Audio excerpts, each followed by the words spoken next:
TED Talks are some of the best lectures you will ever hear. You probably have some favorites that you could watch over and over again. So have you ever wondered why TED Talks are so consistently good? It turns out that speakers are given a list of rules they must follow as they prepare and deliver their talks.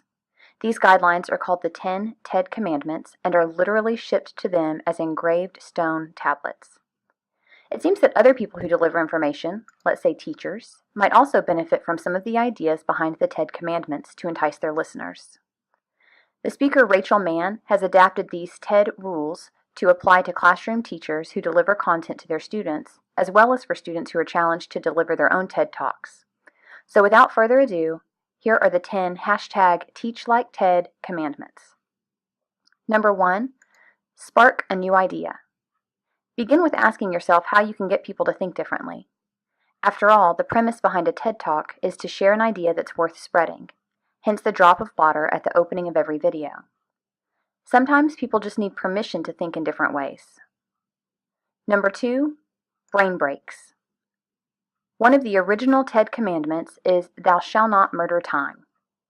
If you stay on video or storytelling for more than 10 minutes, no matter how great it may be, it is too long. Research shows that the brain gets bored and needs to change things up frequently.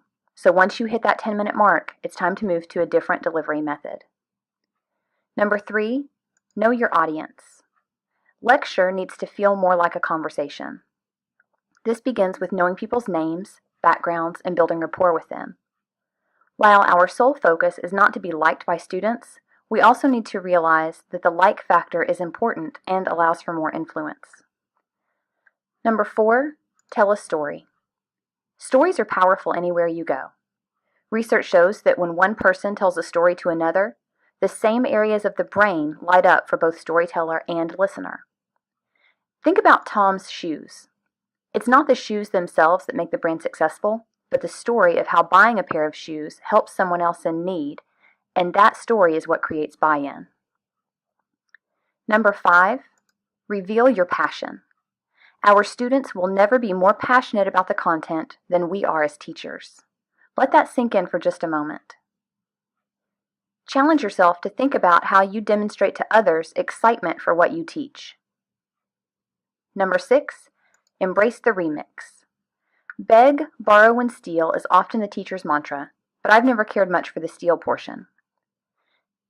As a presenter, be sure to give credit for others' work. Also embodied in this idea, make what you are doing your own. Just because the material is shared doesn't mean the delivery has to be as well. Modify and put your spin to make it work for you. Number 7, stay in your lane. This rule is about staying true to who you are and being aware that you don't know it all. So be authentic, take a chance, make mistakes, and embrace failure, even in front of students. It's a great act of leadership to admit you don't know and to ask others what they think.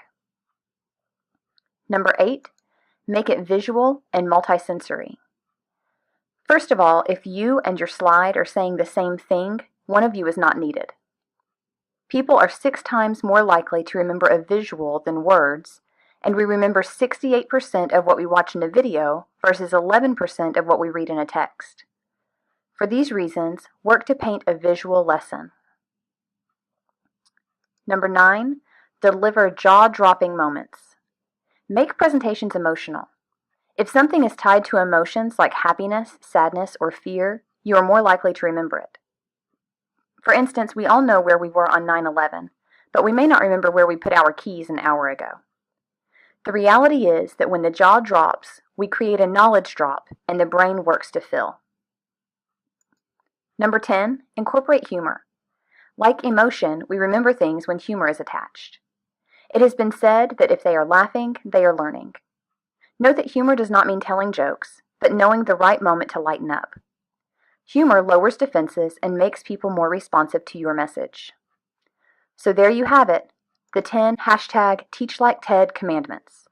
I recommend choosing a couple of these to focus on and going from there. Good luck!